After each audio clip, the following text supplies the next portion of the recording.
6 hidden signs that reveal a narcissist at the beginning of a relationship. Have you ever thought someone was perfect, only to realize, too late, that it was all just a mask? At first, they seemed caring, attentive, and deeply invested in you. But then, something inside you began to fade, and you couldn't understand why.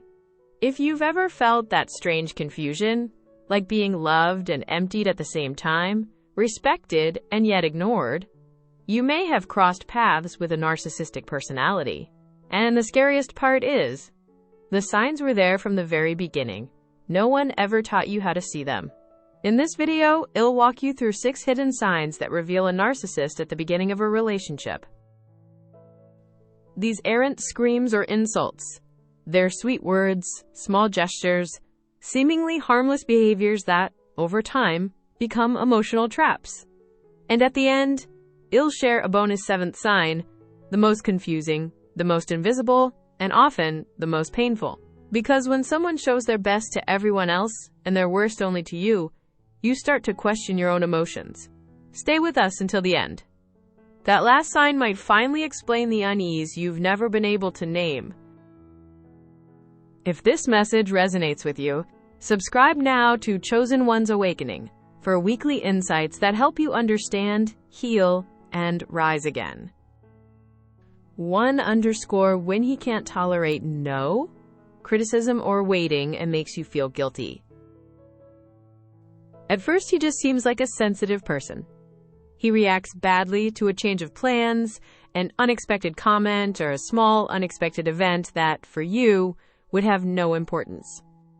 Maybe a wrong reservation, a message read late, someone who ignores him for a moment. And you think, he just needs reassurance. You justify him. But then you notice that those moments become frequent. That every time something doesn't go the way he wants, he suddenly changes mood. He closes down, cools down, punishes you with silences or passive-aggressive words. And when he finally apologizes, he does it with phrases that disarm you. I just wanted everything to be perfect for us. And then you feel guilty. You wonder if it was you who ruined everything. In fact, this is one of the first hidden signs of narcissism. It is called low tolerance for frustration. And it is the sign of a personality that cannot handle rejection, waiting, or making a mistake. A personality that uses emotions to control. And when you give in every time he gets angry, without wanting to, you reinforce the toxic dynamic in the relationship. He feels authorized to react disproportionately, and you take responsibility for his wounds. Maybe you have already found yourself in similar situations. Maybe you have justified outbursts of anger, because sweet words, attention, hugs would follow. But you must know that emotionally mature people do not use anger to hurt or manipulate. Those who truly love you know how to stay present even when they are frustrated. They do not punish you. They do not scare you. They do not make you feel guilty for their emotions. So ask yourself, how many times have you apologized for a reaction that wasn't yours? How many times have you tried to calm down those who should have apologized? If you found yourself in all this, it's not because you're fragile. It's because you were manipulated through emotions. And recognizing it is the first step to getting out of a toxic relationship and trusting your sensitivity again. 2. When he interrupts you, corrects you, and you start to feel stupid. At first, he made you feel special. He sought you out, looked at you with admiration, made you feel like the center of his world. Then, one day, everything changed. Without an explanation, he stopped. No more caresses. No more affectionate words. No I love yous. No I miss yous. Just coldness, detachment, indifference. Not out of tiredness, but out of calculation. Because when the narcissist feels challenged or questioned, he often chooses to withdraw affection as a form of revenge. He takes away what he previously gave you in abundance. And you, who were used to that attention, begin to miss it as if it were your fault. It is a dynamic that creates emotional dependence. You try to win back his gaze, his voice, his closeness. You force yourself to be more understanding, kinder, more yielding. you adapt, you annul yourself. But he remains distant. The narcissist knows that you are looking for his love, and for this very reason, he denies it. It is a strategy. He starves you emotionally to control your behavior. From a psychological point of view, this technique is based on a powerful mechanism: intermittent conditioning. As in addictions, the reward arrives in an unpredictable way. Sometimes he talks to you, sometimes he doesn't. Sometimes he hugs you, other times he pushes you away. This creates confusion, expectation, need. It's not love. It's a form of emotional manipulation. And what makes it all more painful is that instead of getting angry, you feel like the problem. You think that if you were different, he would go back to how he was. But the truth is something else. True affection is not taken away to punish. It is not a commodity to be deserved. It is a presence that remains even when there are difficulties. If someone denies you warmth to control you, it is not love. It is domination. And stopping chasing after him is the first gesture of freedom. 2. At first, he does it smiling. He interrupts you with a joke, corrects you on a detail while you're talking, tells you that you're exaggerating, that you take everything too seriously, and he does it in an affectionate tone, as if he were just playing. But something inside you goes off every time. Maybe you were talking about something important, sharing a memory or a success. But he changes the subject, minimizes it, takes center stage. And when you point it out to him, he replies that you are too sensitive, that you have no sense of humor. Over time, this behavior repeats itself so often that you start to doubt yourself. You wonder if you misunderstood, if you're exaggerating. And in the meantime, you lose confidence in your words, in your thoughts, in your value. This dynamic isn't just rudeness. It's a real devaluation strategy, which the narcissist puts into action from the first moments of the relationship. When he interrupts you, corrects you, and you start to feel stupid. Psychology calls it hidden early devaluation. He doesn't insult you directly. He hurts you silently, subtly, but constantly. So you don't get angry, you justify yourself. You don't defend yourself, you adapt. And that's when the relationship begins to change shape. You become smaller, he more dominant. These are toxic dynamics in a relationship that go unnoticed, precisely because they don't seem like malice. But they are the heart of narcissistic emotional manipulation. Because if he can make you feel inadequate, he can make you believe that you need him to feel safe.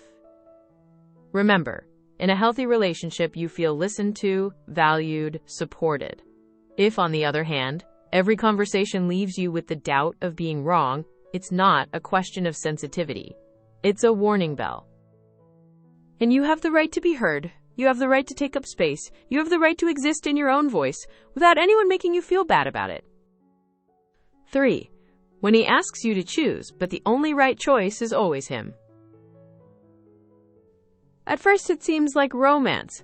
He wants to spend every moment with you. He tells you that you are special, that he has never felt anything like it. He makes you feel unique, chosen, indispensable, and you, who perhaps came from cold or neglectful relationships, believe you have found true love. But then the sacrifices begin. A dinner with friends that you postpone. A birthday you don't go to. A message that you don't reply to right away, out of respect for the time you have with him. And every time, he makes you understand, sweetly, with innuendos, with ambiguous phrases, that he would have preferred you to stay, that he's sorry, that he needs you, that others don't understand you like he does. And so, without realizing it, you start to cut off the rest of the world. By choice, but under pressure. Out of love, but with a sense of guilt. And when you try to set boundaries again, the question comes that paralyzes you. I thought you wanted to build something serious with me. Was I wrong? This is one of the most subtle forms of narcissistic emotional manipulation. Progressive isolation, disguised as deep intimacy. It convinces you that the relationship needs exclusivity, when in reality, it needs to control you. And the more you distance yourself from your support networks, the more vulnerable you are, the more he becomes the only voice you listen to. Many people realize too late that the narcissist does not prohibit, does not impose. He makes you choose. But he pushes you, guides you, makes you feel guilty, to the point of making you believe that you are the one who wants all this. And in the meantime, your life shrinks. A toxic relationship is also recognized by this. The more it grows, the more alone you feel. Not because others have abandoned you, but because you, without wanting to, have started to leave them out. And if now you realize that you no longer know who to talk to, that you have no one to tell what you are experiencing, it is not because you are wrong. It is because you were brought there, slowly, with studied strategies, disguised as love. And if you've come this far, it's time to tell you clearly, you're in the right place. This is not just a channel that gives you awareness. Here you can also find the solutions you need to really get out of it. Because you can do it, and you can start today. In the link you find in the description, the free PDF of the Circle of Life and the Introduction to the Mind Flow Method await you. 2 tools created to help you rebuild yourself, step by step, with clarity and strength. And if something in this video struck you in a particular way, write it in the comments. What is the signal that you have experienced firsthand, but that you had never been able to name? Your voice can help someone else recognize their story too. If you want to support this space of awareness and healing, you can leave a super thank you. It is a small but powerful gesture to say, I am here and I want to continue this journey. Or write in the comments, I want to start my journey. We are a community that recognizes, listens to, and supports each other. And every gesture of yours has an impact. And we continue. 4. When he drives like Hez alone, and you stop feeling safe. Everything seemed to be going well. The connection, the chemistry, the conversations. Then you get in the car with him, and something changes. He takes off quickly, weaves between cars, ignores stoplights, accelerates while you talk, smiles while you grip the seat. And when you calmly tell him you're uncomfortable, he laughs in your face, or accelerates some more. Is it just stress? Is it just a moment? Is it just to impress you? No. It is a hidden sign of narcissism, one of the most underrated and revealing. Because the way a person drives says a lot about how they manage power, control, and responsibility. And a narcissist behind the wheel often does not drive. He dominates. Psychology confirms it. Those who have narcissistic traits tend to drive in an impulsive, dangerous, arrogant way. Because they do not consider the other, do not respect the rules, do not perceive the danger if it does not directly concern them. And when you are next to him, you are not just traveling, you are entering into his vision of the world. I command, you adapt. And if you try to set a limit, he belittles you. If you try to ask for respect, he makes you feel heavy. But in the meantime, your body has already figured it all out. It tightens, it stiffens, it holds its breath. Because when you feel in danger next to someone who should protect you, something inside you breaks. Don't justify, don't make excuses. You're not there to help him calm down. You're not his therapist. And you're not his airbag either. In a healthy relationship, someone who loves you slows down if you're afraid. They adapt if they see you tense. They listen to you, they welcome you, they put you at the center. If, on the other hand, they push you beyond your limits and then accuse you of exaggerating, they're not a partner. They're a threat disguised as love. And remember, it's never just a way of driving. It's a way of being. And if you don't see it now, later, it will be too late. 5. When he makes a mistake, he apologizes, but then he does it again. He criticizes you, he hurts you, he makes you feel small. Then he breathes, he looks you in the eyes and says, I am sorry. And he really means it. In a low voice, with a tender look, sometimes even with tears. He tells you that he was wrong, that he didn't want to, that he's just insecure, that he's afraid of losing you. And you believe it. Because in that moment, it seems sincere. And maybe it is. But the next day, it all happens again. And the week after, again. And every time, there's a new excuse, a new explanation, a new forgive me. And you, who love, who hope, who want to believe, forgive. Always. And yet, the behavior never changes.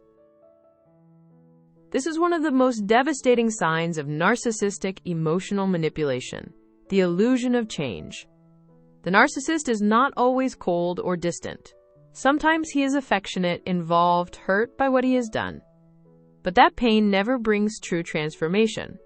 It is just a pause in the cycle, a way to get you back, to not let you go away, to reinsert you into the toxic mechanism. And the cruelest thing is that he makes you feel special precisely because he apologizes to you. He convinces you that you are the one who makes him better, that you are his point of balance, his salvation. But in reality, you are just the person who endures his falls while he never gets up again. Remember, a toxic relationship isn't just about bad times. It's about cycles of pain followed by promises, of hurt followed by caresses, of humiliation followed by sweet words. And that's what makes it so hard to leave. Because hope creeps in between the apologies. But an apology without change isn't repentance. It's strategy. It's the rope that keeps you tied. It's how he teaches you that he can hurt you, ask for forgiveness, and do it again. And if you now realize that those apologies that gave you hope have become your prison, know that it's not your fault. You were manipulated, intelligently, delicately, but also coldly. And it doesn't matter how many times he said, "I am sorry." What matters is that he continues to do so. 6. When he scares you and then asks you how your night went. Everything seemed calm. A small disagreement, a wrong sentence, something that didn't go according to plan. And suddenly he explodes. He screams, slams the door, throws objects, or looks at you with a look that freezes your blood. He paralyzes you. Your body goes on alert, tension in the chest, lump in the throat, the desire to run away. And you stay there, wondering what just happened. But the next day, everything is normal. He asks you what you want for breakfast. He sends you a loving text. He looks at you as if nothing had happened. And if you try to talk about how bad you felt, he accuses you of exaggerating, of dramatizing, of not letting go. And you start to doubt yourself. You ask yourself, did it really happen? Or am I going crazy? You feel crazy, wrong, fragile. And when you find the courage to say that he scared you, he blames you. He tells you that you caused it, that if you hadn't said that sentence, he wouldn't have reacted like that.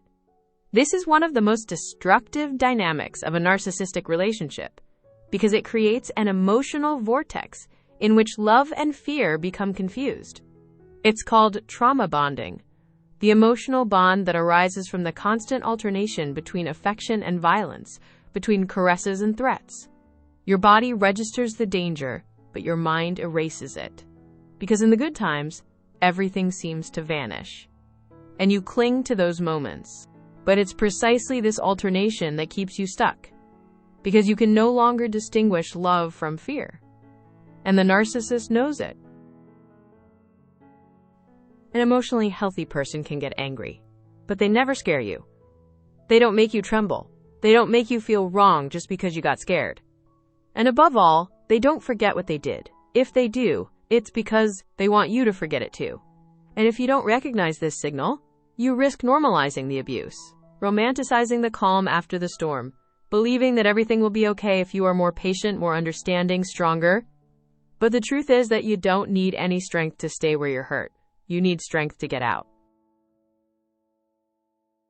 So far, we have seen 6 signs that many people ignore at first. But there is one that strikes you deeply because it leaves no visible bruises. In fact, it even seems like a sign of love. You only notice it with time, when words are no longer enough, when others tell you how lucky you are, and you, inside, don't feel loved at all. Before I reveal it, I want to thank you for getting this far. If this video has touched you, if you have recognized yourself in even just one of these signs, know that you are not alone, and that seeing things clearly is already an act of strength. 7. When everyone says they love you, but in private, you feel invisible. His friends adore you. He speaks well of you to everyone. He praises you in front of others, tells how special you are, how different you are, how important you are to him. And you receive compliments from everyone. You have found a golden person. It is clear how much he loves you. But when you are alone, it is not the same. He does not look at you with the same eyes. He does not listen to you. He turns you off. He ignores you. Sometimes he teases you, devalues you, treats you coldly. And that person who celebrates you outside does not see you inside the house anymore. This is one of the most ambiguous and painful signs of a narcissistic relationship. Because no one will believe you. Because outside of the two of you, he is perfect. But you, who really live it, feel an emptiness that you can't explain. You wonder if you are ungrateful. You tell yourself that you should be happy. But inside you know that something is wrong. It is a form of love on display, built to appear, not to nourish. It helps him to feel good, to be admired, to receive applause. But when there are no witnesses, he no longer needs to pretend. And you are left alone with a question that hurts. So, does he really love me? That's why this is the most dangerous sign. Because it isolates you even in perception. It makes you feel ungrateful. It makes you doubt yourself. And in the end, it convinces you that the problem is you. But you are not the problem. You are only feeling the truth that no one sees. Now that you know these 6 hidden signs, and that 7th one no one ever talks about, you hold something you didn't have before: awareness. And awareness is your first defense. The strongest one. The one that can't be taken away. Because you can no longer be convinced it was love when your heart was quietly feeling fear. You can't keep ignoring that inner voice that's been whispering, "This isn't right." If you recognized even one of these toxic dynamics in your relationship, stop and listen. Believe yourself. Trust your sensitivity. It's not weakness. It's emotional intelligence. It's survival. Subscribe now to Chosen One's Awakening. Every week, you'll find tools, insights, and guidance to help you clear the fog and return home to yourself. And if you're ready for something deeper, check the first comment below. You'll find the link to get your free Life Circle PDF and an introduction to the Mind Flow method, 2 powerful tools to help you rebuild, one step at a time. I'll see you in the next video, and until then, never forget who you are. Your voice, your peace, your freedom are worth more than any false version of love.